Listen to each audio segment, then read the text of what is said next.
Good morning students. सो आज हम अपना एक नया सब्जेक्ट स्टार्ट करेंगे जिस सब्जेक्ट का नाम है वर्कशॉप टेक्नोलॉजी 3। तो WT3 में जो आपका फर्स्ट चैप्टर है उस चैप्टर का नाम है मिलिंग। ठीक है, तो हम मिलिंग मशीन ऑपरेशन इसके बारे में हम देखेंगे कि एक्चुअल में मिलिंग होती क्या है। तो अगर मैं आपको डेफिनेशन दूँ मिलिंग की, तो मिलिंग बेसिकली है क्या? It is a process which remove the material by the help of cutting tool. But important है कटिंग टूल की मदद से क्या हटाना, मटेरियल को रिमूव करना। बट वो जो कटिंग टूल होगा वो कैसा टूल होना चाहिए? वो होना चाहिए मल्टी पॉइंट रिवॉल्विंग, रिवॉल्व होना इम्पॉर्टेंट है उसके लिए।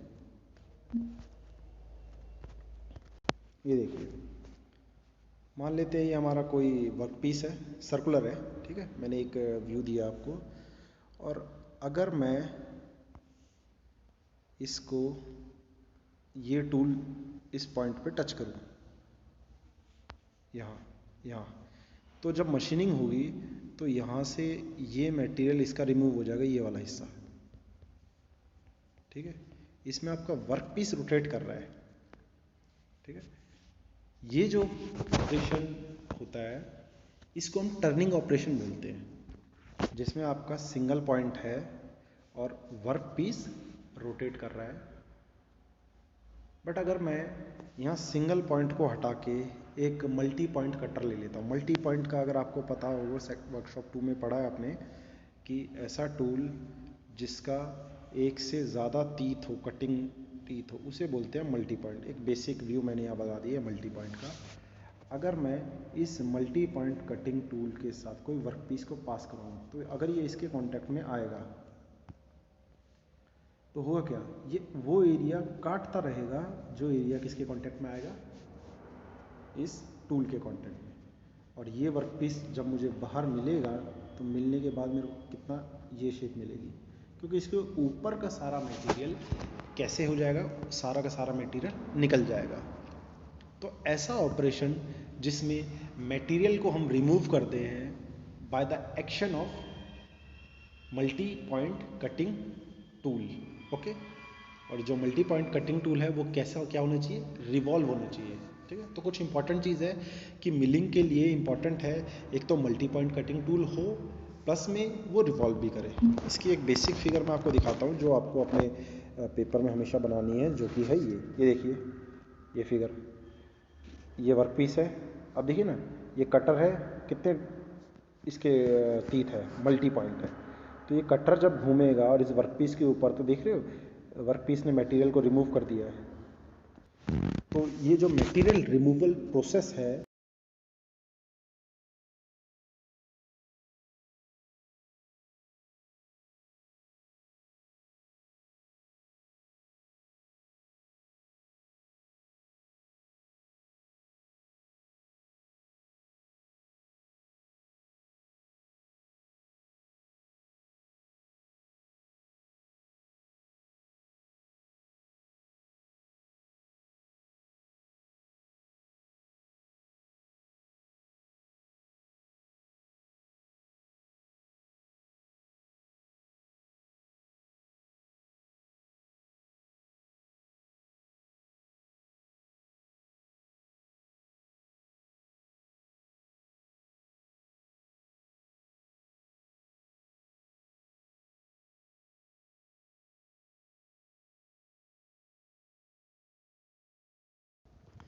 तो हम क्या करते हैं, हम किसी स्टैंडर्ड साइज़ के हिसाब से अपने वर्कपीस, वो अपने मिलिंग मशीन को नंबर से नोट कर लेते हैं, जैसे कि 0 1 2 3 4 5 6 इस तरीके से।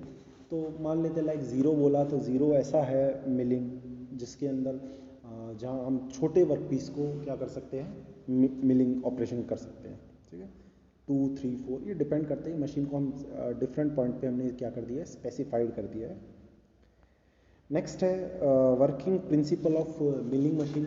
मिलिंग मशीन का वर्किंग प्रिंसिपल क्या है, तो आपको अगर मैं यहाँ दिखाऊं तो एक्चुअल में हुआ क्या है, ये वर्क पीस है, ये आपका कटर है, ठीक है। देखिए इसमें ऐसी ही फिगर बन रही है और कटर क्या करेगा, लगातार घूमेगा। तो कटर ऐसे घूम रहा है। जब कटर घूम रहा है तो उस कटर को अगर आप इस वर्कपीस को आगे बढ़ाओगे तो जब ये वर्कपीस यहाँ आ जाएगा, कटर के कांटेक्ट में आएगा, तो कटर क्या करेगा, यहाँ से मटेरियल को रिमूव कर देगा। तो जैसे कांटेक्ट में आए इतना मटेरियल रिमूव होगा और जैसे जैसे कटर आगे जाएगा और हमें फाइनली जो ऑब्जेक्ट मिलेगा वो ये शेप का मिलेगा, क्योंकि जैसे ही कटर इस पूरे टूथ के ऊपर से या मल्टी पॉइंट कटिंग टूल से निकल गया है, आपको ये मटेरियल फाइनली आउटपुट में मिल जाएगा। तो प्रिंसिपल ध्यान से देखिए, आपने वर्कपीस को दिया कटर को, कटर जब वर्कपीस के कांटेक्ट में आया तो उसने मटेरियल को क्या कर दिया, रिमूव कर दिया। और कटर कैसा एलिमेंट था, एक रोटेटिंग एलिमेंट। यही इसका प्रिंसिपल है। ओके, तो आपको डेफिनेशन वो प्रिंसिपल को यहाँ से लिखना है तो ये लिख सकते हैं। तो मैं बोल रहा हूँ आप लिखिए भी कि इनिशियली हम क्या करते हैं। अब देखिए जॉब को हम डायरेक्टली भेजेंगे तो कटर इतना फोर्स लगाएगा कि जॉब का हिलने के चांस हो गए, तो जॉब हिले ना, इसलिए हम जॉब को बांध के रखते हैं। तो वो हम किसकी हेल्प से करते हैं, क्लैंप की हेल्प से। तो job is clamped end milling cutter is mounted on spindle. Spindle means जो मशीन जो आपकी मोटर होती है, मोटर का वो पार्ट जो रोटेटिंग एलिमेंट होता है वो आपका स्पिंडल है। उस स्पिंडल के साथ आप क्या करते हैं, कटर को लगा देते हैं। आपको दिखाता हूँ कैसे। मान लेते हैं ये आपकी मोटर है, ये आपका रोटेटिंग एलिमेंट है, ये जो कि लगातार घूमता है। इस रोटेटिंग एलिमेंट के ऊपर हम क्या लगा देंगे, एक कटर लगा देंगे। ये यहाँ तीत है इसके, ठीक है। और ये कटर जैसे ये स्पिंडल घूमेगा, कटर भी उसी स्पीड से घूमेगा। ओके, तो job is clamped end milling cutter is mounted on spindle.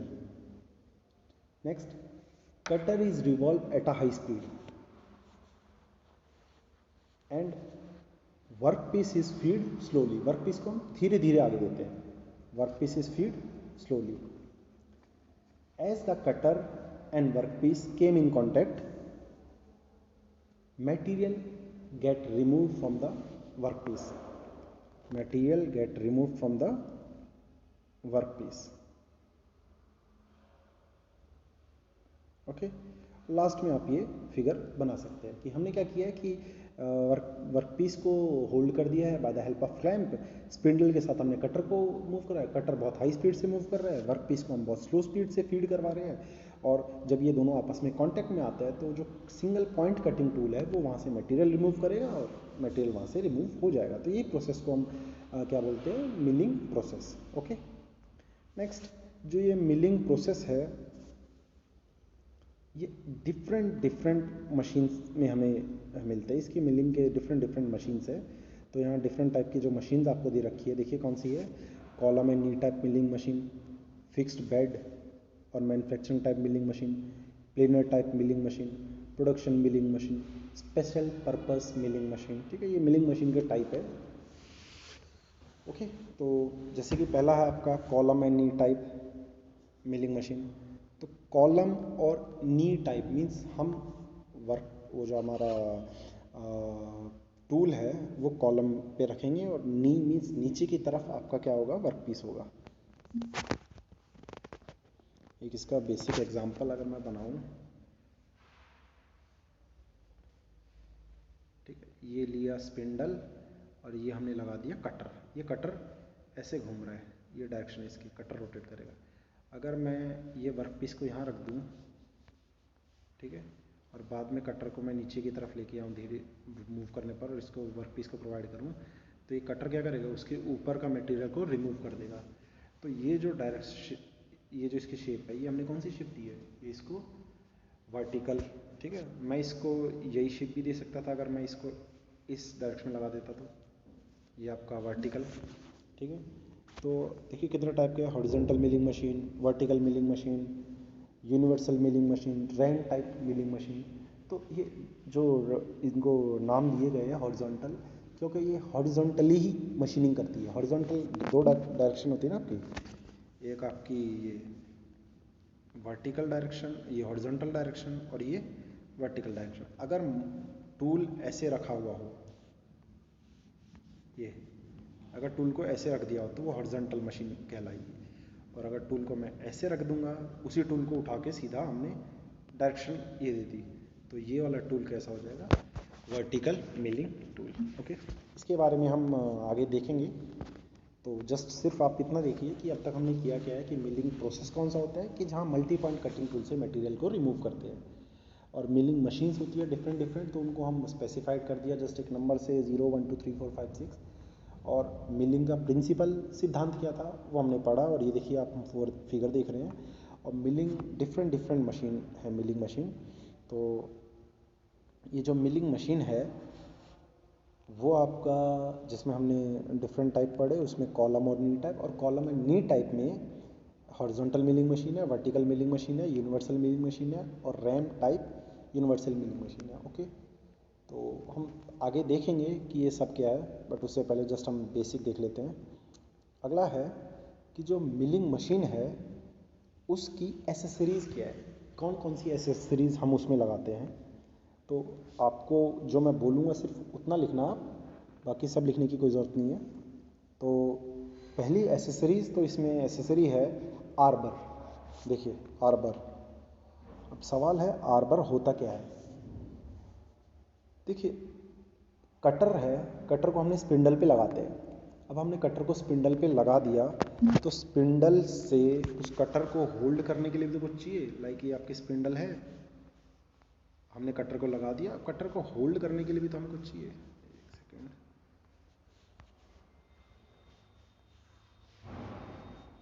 ये आपका मोटर है, ये आपका स्पिंडल है, इसके ऊपर मैं एक मल्टी पॉइंट कटिंग टूल लगा देता हूँ।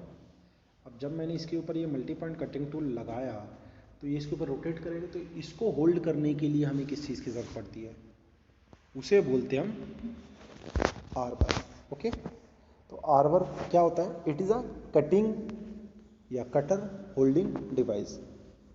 ठीक है, it is a cutter holding device used on milling machine. Okay, सिर्फ इतना लिखना।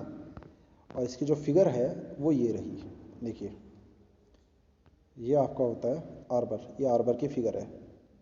ठीक है, डिफरेंट टाइप के आपके आर्बर है, और आर्बर को जो हम शेप देते हैं, ये देखिए ये हम इसे टेपर प्रोवाइड करते हैं। ठीक है, और देखिए ये आपका कटर है, तो स्पिंडल ये रही, उसके ऊपर अपने कटर लगा रखा है, तो कटर को होल्ड किसकी हेल्प से किया हमने, आर्बर की हेल्प से। ओके, फिगर आपको दिखाता हूँ।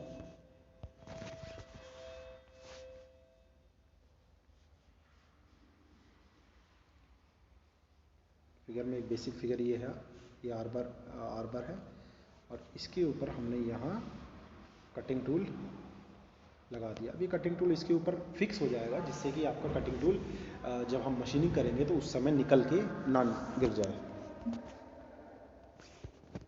ओके, नेक्स्ट हम बात करते हैं अडेप्टर की। तो बेसिकली अडेप्टर होता क्या है, डेफिनेशन लिखते हैं पहले। It is a form of chuck used on milling machine having standard spindle, having standard symbol। Okay, ये देखिए ये आपका है अडेप्टर। ओके, आप देख सकते हैं इस फिगर में जो इसकी ये शेप है, लास्ट में ये पीछे से टेपर है, यहाँ टेपर लिखा हुआ है। टेपर शेप होने की वजह से हम ऐसे कटर जिसमें टेपर एंड हो, जो अंदर से वो टेपर शेप हो, उन कटर को हम अडेप्टर में कनेक्ट करते हैं। जैसे कि आपका ये इसका साइड व्यू लिया मैंने कटर का, ये आपके तीत है यहाँ पे ऊपर, तो अगर इसके अंदर जो होल है कनेक्शन के लिए वो टेपर है, ये टेपर शेप दे रखी है, ये शेप, तो हम इसको किससे कनेक्ट करते हैं, अडेप्टर से। तो अडेप्टर्स की हेल्प से ये टेपर शेप वाला कनेक्ट होता है। ओके, और नेक्स्ट है आपका कॉलेट। इसका काम भी जो कटिंग टूल है उसको होल्ड करने का ही होता है, बट कैसा कटिंग टूल? तो लिखिए, collet is used for milling cutter with smaller shank of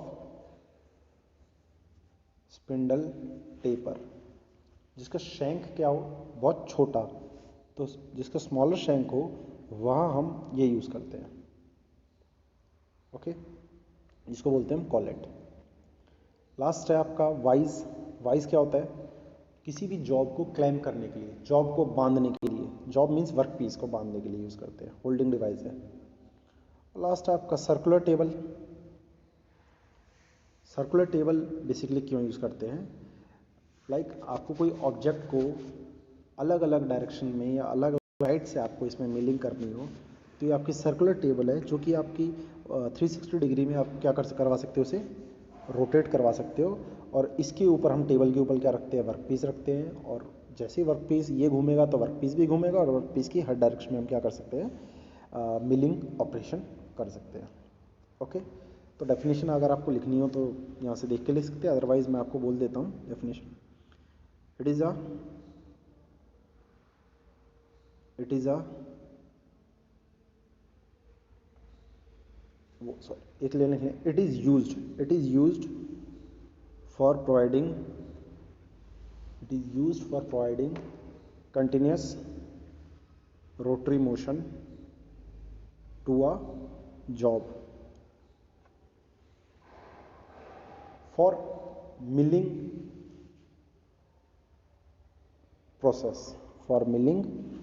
process। Okay, तो हमने जो एसेसरीज़ देखी, एसेसरीज़ मीन्स उनकी ज़रूरत, ऐसा नहीं कि 100% उनसे ही काम चल रहा है, हम उन दूसरे रिप्लेसमेंट भी है, उन्हें हम एसेसरीज़ बोलते हैं। जैसे एक्स्ट्रा चीज़ें हम लगाते हैं टूल को होल्ड करने के लिए। जैसे हमने क्या क्या लगाया इसमें? हमने फर्स्ट लगाया आर्बर, सेकंड लगाया adapter, third is collet, okay, fourth is vice, and next is circular table. ये आपकी एसेसरीज़ है। नेक्स्ट है आपका मिलिंग मेथड। मिलिंग ऑपरेशन करने के मेथड क्या है? तो एक है up milling, second is down milling. तो ये अप मिलिंग और डाउन मिलिंग ऑपरेशन क्या होगा? मतलब जैसा नाम है ना वैसा ही ऑपरेशन होगा। जैसे अप मिलिंग की बात करता हूँ मैं। मान लेते हैं ये हमारा वर्क पीस है, ये हमारा मल्टी पॉइंट कटिंग टूल है। अब मैं वर्क पीस को ये डायरेक्शन देता हूँ और इसको ये डायरेक्शन दे रहा हूँ कटिंग टूल को। तो होगा क्या? एक सेकंड बाद जब ये दोनों कांटेक्ट में आएंगे, तो कांटेक्ट में आने के बाद क्या होगा?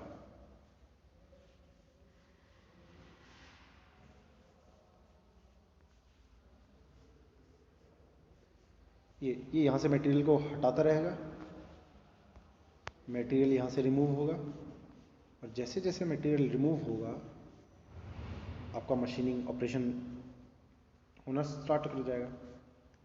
तो इसके अंदर आप देखो ना, वर्क पीस के ऊपर जा रहा है ये कटिंग टूल, वर्क पीस के ऊपर।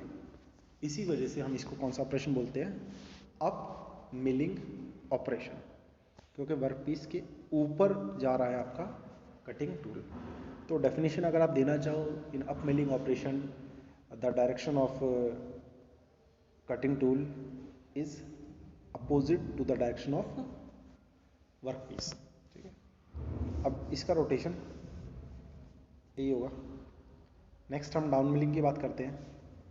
तो डाउन मिलिंग की बात करेंगे तो ये आपका वर्क पीस है, ये आपका कटिंग टूल है, ये डायरेक्शन ऑफ वर्क पीस है, और कटिंग टूल की भी डायरेक्शन इसी डायरेक्शन में है, ये भी इसी डायरेक्शन में रोटेट कर रहा है। तो जब दोनों की डायरेक्शन सेम हो, दोनों की डायरेक्शन सेम हो, तो ऑपरेशन को क्या बोलते हैं हम? Down milling. देखो ना, एक तरीके से डाउन समझो, ये नीचे की तरफ आ रहा है, टूल से नीचे की तरफ जा रहा है, इसलिए हम इसे डाउन मिलिंग बोल देते हैं।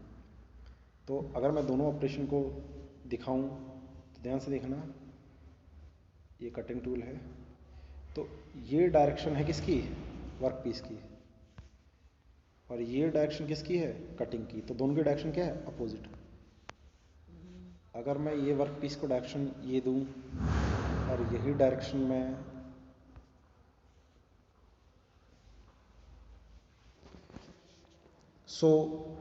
आई थिंक आपको ये अप मिलिंग और डाउन मिलिंग में डिफरेंस क्लियर हो गया होगा।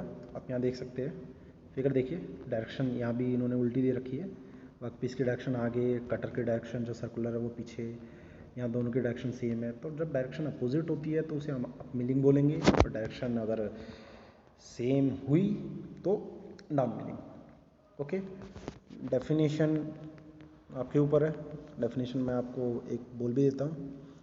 If the cutter rotate in opposite direction of workpiece, then it is up milling.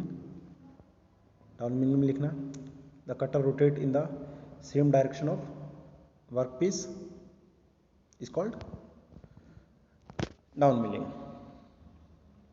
Okay, so आज का सेशन हम यहीं कंप्लीट करते हैं, और आप नोट्स बनाइए, जैसा कि हमने पहले भी कुछ लेक्चर्स किए हैं ऑनलाइन, तो आप नोट्स बनाइए, और कुछ प्रॉब्लम हो तो मुझे प्रॉब्लम पूछिए। आई होप आपको क्लियर हो रहा होगा, तो कोई प्रॉब्लम है आप मुझसे पूछिए, हम नेक्स्ट में इस चैप्टर को आगे प्रोसीड करेंगे। ओके।